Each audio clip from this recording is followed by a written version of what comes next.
الحمد لله ذي العظمة والكبرياء والعزة والبقاء والرفعة والعلاء والمجد والثناء، تعالى عن الأنداد والشركاء وتقدس عن الأمثال والنظراء، والصلاة والسلام على نبيه وحبيبه وصفيه محمد خاتم الأنبياء والمرسلين وإمام الأتقياء، وعلى آله وأصحابه أجمعين. أما بعد، فالسلام عليكم مشاهدي الكرام ورحمة الله وبركاته. أهلا ومرحبا بكم في برنامجكم في شرف العربية الذي يأتيكم من قناة سلام الفضائية، وما زلنا تحت عنوان تاريخية اللغة العربية ومكانتها في دولة إريتريا،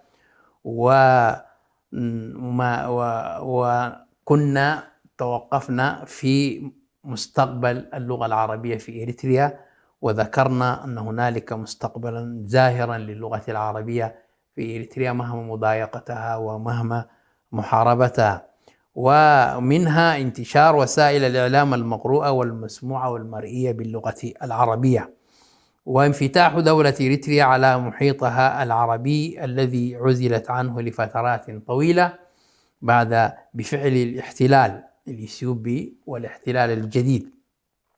فشل مشروع التعليم بلغة الأم الذي تمخض عنه رسوب هائل وتدني في مستوى التحصيل العلمي وعزوف عن المدارس الحكومية من قبل الأهالي، ما عدا التي تدرس بالعربية التي احتلت المراكز الأولى على مستوى الدولة، كما إن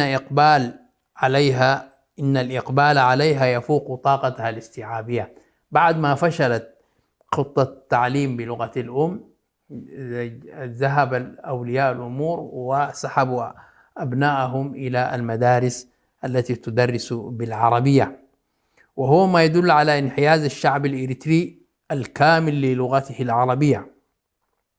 تزايد الأصوات المنحازة للغة العربية من قبل قادة سياسيين وقياديين بارزين في حزب الجبهة الشعبية للديمقراطية والعدالة الحاكم، وخاصة بعد مطالبة المجموعة التي تسمى 15، هي من قياديين وسياسيين والذين زج بهم إلى السجون حتى الآن لم يسمع لهم خبر، طالبوا بضرورة اعتماد اللغة العربية مع اللغة التجرينية لغة رسمية، وكانوا في هذه المجموعة عدد لا بأس به من النصارى. هكذا إذن رأينا مستقبل إريتريا، اللغة العربية في إريتريا، والآن الحكومة جعلت دورات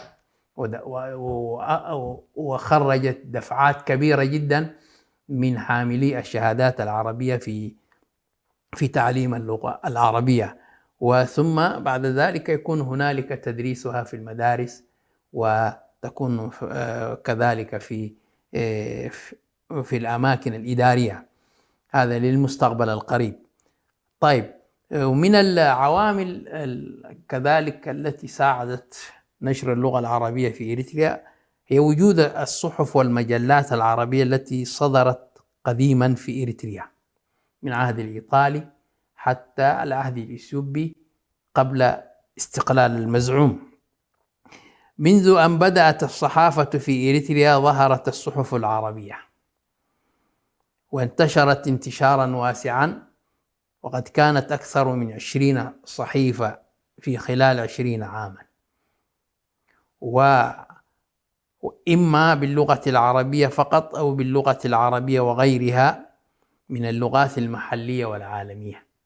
وكان طابع هذه الصحف والموضوعات التي تناولتها يختلف حسب الغرض الذي أنشئت من أجله وحسب الجهة التي تقوم بإصدارها وتمويلها. وقد كان سماحة مفتي إريتريا الشيخ إبراهيم المختار رحمه الله من أبرز المشجعين للصحافة العربية، وكان يمد هذه الصحف بالمقالات والمعلومات ويكتب افتتاحيتها، وقد حرص على تدوين ما صدر منها في مؤلفه وذكر نبذا عنها. وفي إشارة إلى ما يعنيه انتشار الصحف العربية في إريتريا يقول المفتي: وحيث أن الصحافة هي المعيار الذي يجب أن يقاس عليه مدى انتشار لغة أي شعب من الشعوب، ففي مدة حوالي 20 عاما صدرت ما بين إريتريا وإثيوبيا 23 صحيفة عربية، وهو مما يقيم الدليل الكافي على تقلقل اللغة العربية في نفوس مسلمي أريتريا. ويشير سماحته أيضا إلى أن المناوئين للغة العربية من الاتحاديين وغيرهم أصدروا صحفا عربية، وذلك لعلمهم أنهم لا غنى لهم عنها من أجل الوصول إلى الرأي العام الإسلامي في إريتريا، وهو اعتراف ضمني بمكانتها البارزة في القطر الإريتري. انتهى كلام المفتي الذي يقول فيه أن وجود هذه الصحف التي كتبت باللغة العربية على مدار 20 سنة هذا يقرر تجذر هذه اللغة العربية. وهذه الصحف نذكرها هي التي صدرت في ذاك الوقت. أولا اليومية الأريترية، جريدة اسمها اليومية الأريترية، تاريخ الصدور بدأت عام 1928. جهة الإصدار الحكومة الإيطالية، كانت تكتب بالعربية والإيطالية والتجرينية. بريد الأمبراطورية هذا سنة 1936. الحكومة الإريترية كانت تكتب باللغة العربية، تصدر باللغة العربية. جريدة سافويا سنة 1934 الحكومة الإريترية كانت تصدر بالعربية. جريدة العلم عام 1941 الحكومة الإثيوبية، وما زالت الجريدة إلى الآن تصدر في إثيوبيا باللغة العربية والأمهرية. الأسبوعية الأريترية عام 1942 الإدارة البريطانية كانت تصدر بالعربية والتجرينية. مجلة الشهر عام 1944 الإدارة البريطانية كانت تصدر باللغة العربية. الجريدة العربية الأسبوعية سنة 1945 الإدارة البريطانية وكانت تصدر باللغة العربية.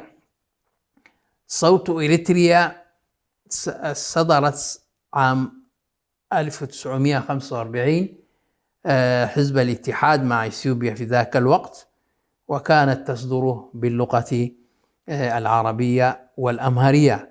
مجلة أسمرة الثقافية عام 1997 هذه كانت تابعة لمحمود أحمد رابعة والذي أنشأها، وكانت تكتب باللغة العربية. صوت الرابطة الإسلامية صدرت عام 1947 وكانت تابعة لحزب الرابطة الإسلامية، وكانت تصدر باللغة العربية.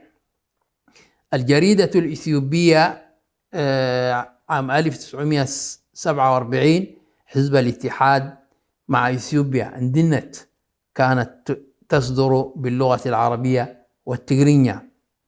هؤلاء معظمهم كانوا من نصارى المرتفعات الذين أرادوا أن يتحدوا مع إثيوبيا ضد حزب الرابطة الإسلامي الذي كان ينادي باستقلال وسيادة أريتريا. نور إريتريا هذه جريدة عام 1947 الحزب الموالي لإيطاليا، كانت تصدر باللغة العربية والتجرينية. جريدة إريتريا الحرة صدرت عام 1949 حزب إريتريا الجديدة، كانت تصدر باللغة العربية والتجرينية. جريدة صوت إريتريا صدرت عام 1952، تابعة لحزب الرابطة الإسلامية، كانت تصدر بالعربية والتجرينية.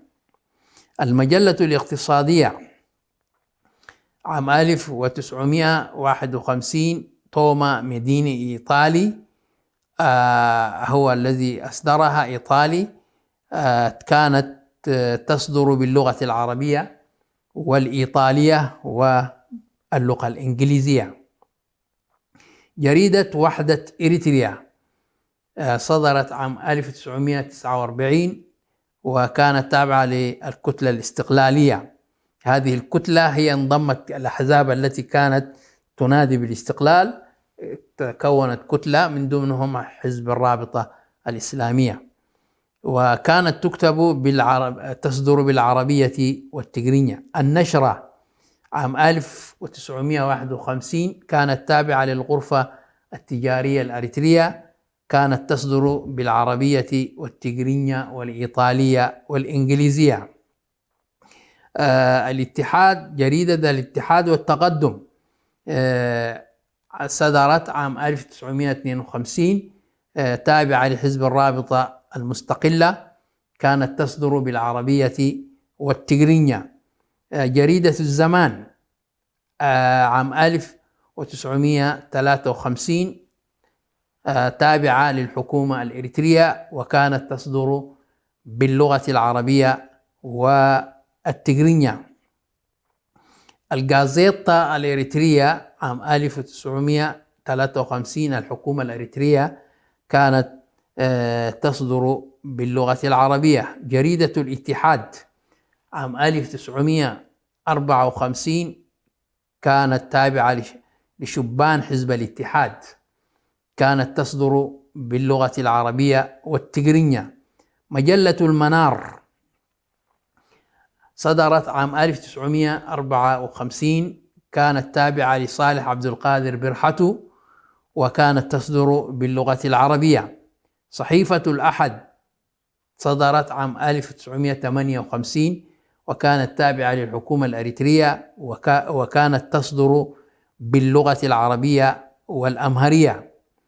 مجلة المدرسين عام 1959، الحكومة الأريترية كانت تصدر باللغة العربية والتجرينية. وأخيرا جريدة الوحدة التي كانت تصدر عام 1962، الحكومة الإريترية، وكانت تصدر باللغة العربية. إذن رأينا هذه الصحف التي نشأت في ذلك الوقت. وإلى فاصل قصير ثم نعود إليكم مشاهدي الكرام. عربية قلبي وروحي أحرفي ولساني.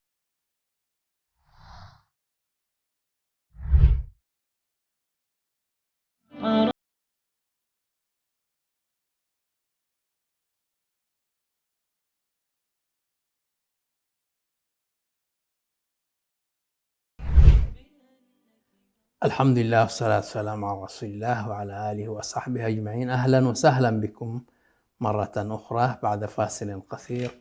نواصل ما انقطع من الحديث، وتكلمنا في الجزء الأول من هذه الحلقة عن الجرائد أو المجلات التي صدرت من الأربعينات حتى نهاية التسعينات أو نهاية الثمانينات، وهذه تدل على وجود اللغة العربية بهذه الكثافة من الصحف التي صدرت باللغة العربية بجانب أخواتها أو بجانب اللغات الأخرى من التجرينية والأمهرية والإيطالية والإنجليزية.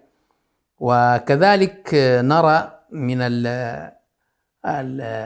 الأشياء التي ساعدت في نشر اللغة العربية وعلوم الإسلام، هنالك رجال ضحوا من أجل هدفهم السامي، الهوية الإسلامية العربية لإريتريا، وقلنا رجال سطروا أسماءهم في التاريخ الإسلامي في دولة إريتريا.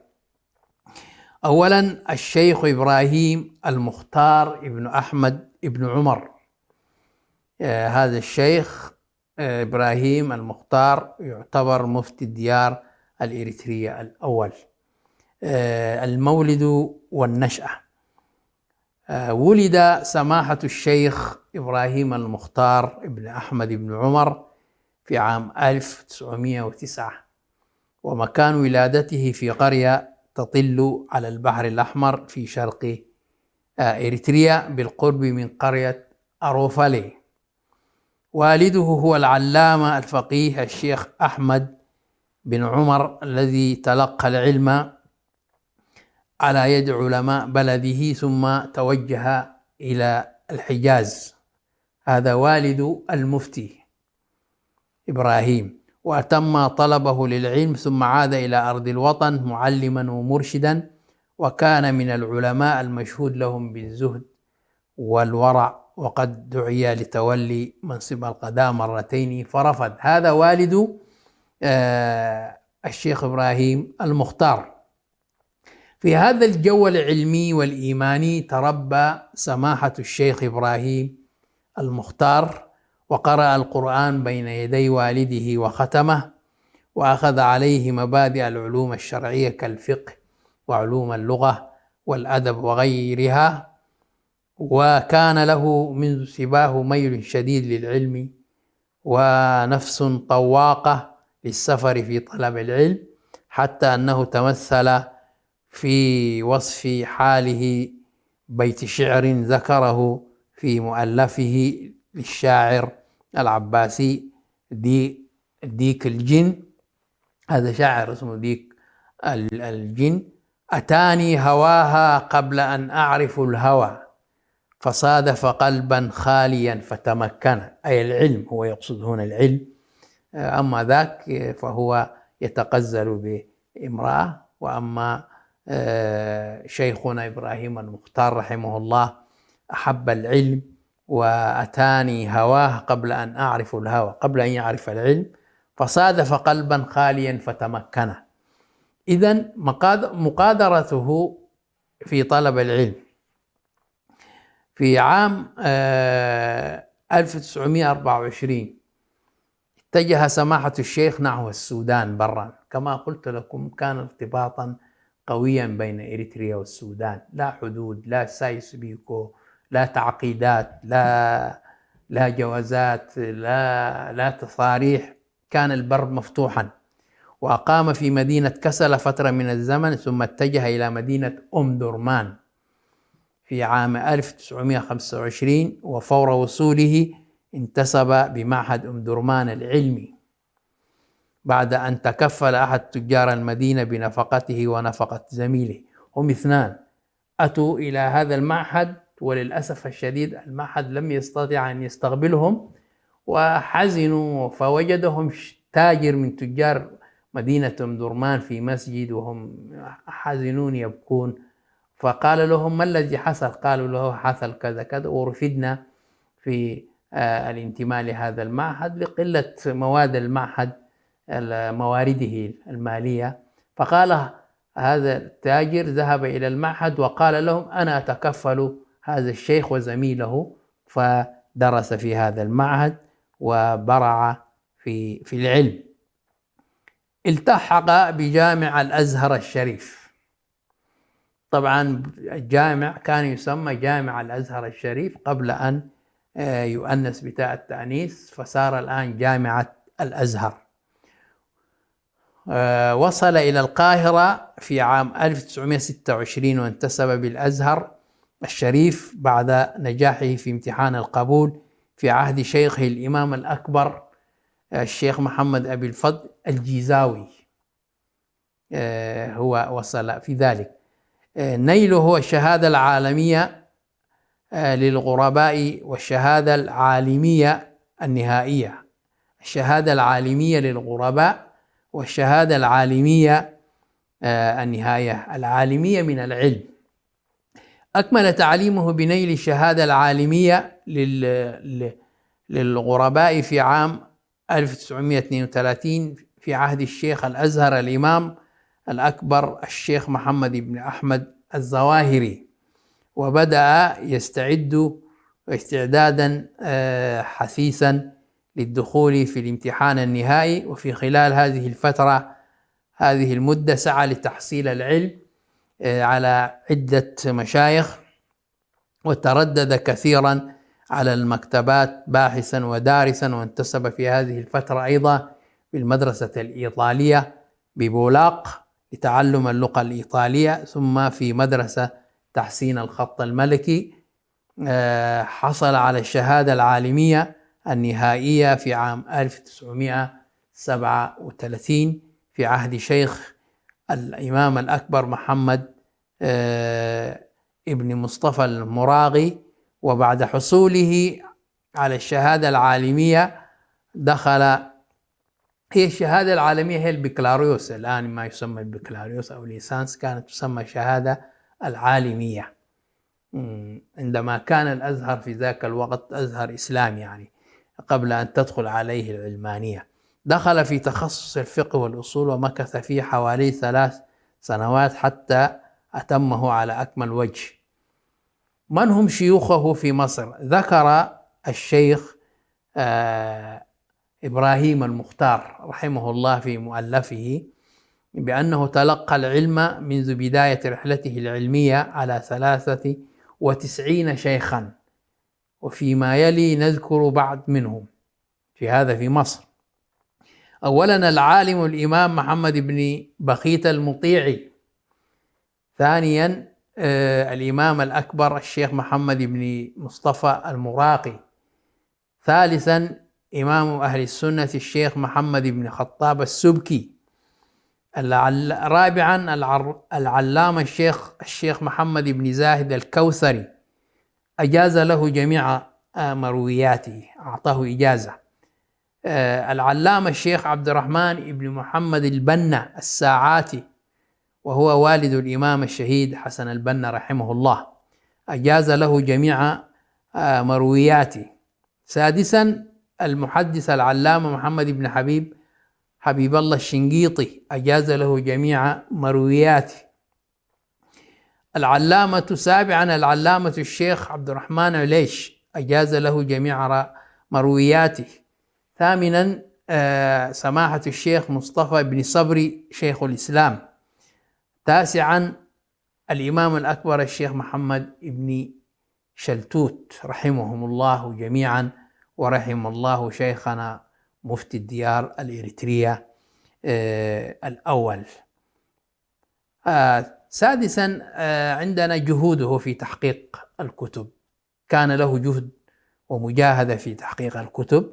وأولا وصية الإمام الأعظم أبي حنيفة النعمان لتلميذه يوسف بن خالد البصري، ويليها منظومة في آداب العلم والتفقه. هذا في تحقق هذه الرسالة، وللأسف الشديد إلى الآن لم نجد لها أثرا في المكتبة التي تركها في أسمرة. هل ضاعت؟ ماذا حصل لها؟ لا ندري. ومن هذا المنبر أناشد العلماء بتقصي هذه الجهود، جهود الشيخ إبراهيم المختار، هذه الكتب القيمة التي لم ترى النور بعد. 2 متن تنقيح الأصول في علم الأصول لصدر الشريعة عبد الله بن مسعود المحبوبي البخاري الحنفي. هذا الكتاب حققه رحمه الله تعالى، وهذا الكتاب وجدته بديف في جامعة دمشق باسمه محققا الشيخ عمر المختار إبراهيم المختار رحمه الله. ثالثا شرح العلامة الأمير علي نظمي 39 مسألة التي لا يعذر فيها بالجهل للعلامة بهران بن عبد الله، برضو حققه. هذا التحقيق الذي علم أنه الكتب التي حققها. أما مؤلفاته ومنشوراته فهي كثيرة ولم ترى النور حتى الآن. أولا هدية المستفيد في كتاب صلاة الجمعة مع العيد. هذا الخلاف الدائر حتى الآن هو كتب فيه وألف فيه هدية المستفيد في حكم صلاة الجمعة مع العيد. ثانيا إرشاد المبتدئ على مقدمة أبي الليث السمرقندي، ويليه إعانة المستهدي في تخريج أحاديث أبي الليث السمرقندي. مشاهدي الكرام، كانت هذه الحلقات عن تاريخ اللغة العربية وعلمائها، إلى أن نلتقي بكم في حلقة جديدة. استودعكم الله، والسلام عليكم ورحمة الله وبركاته.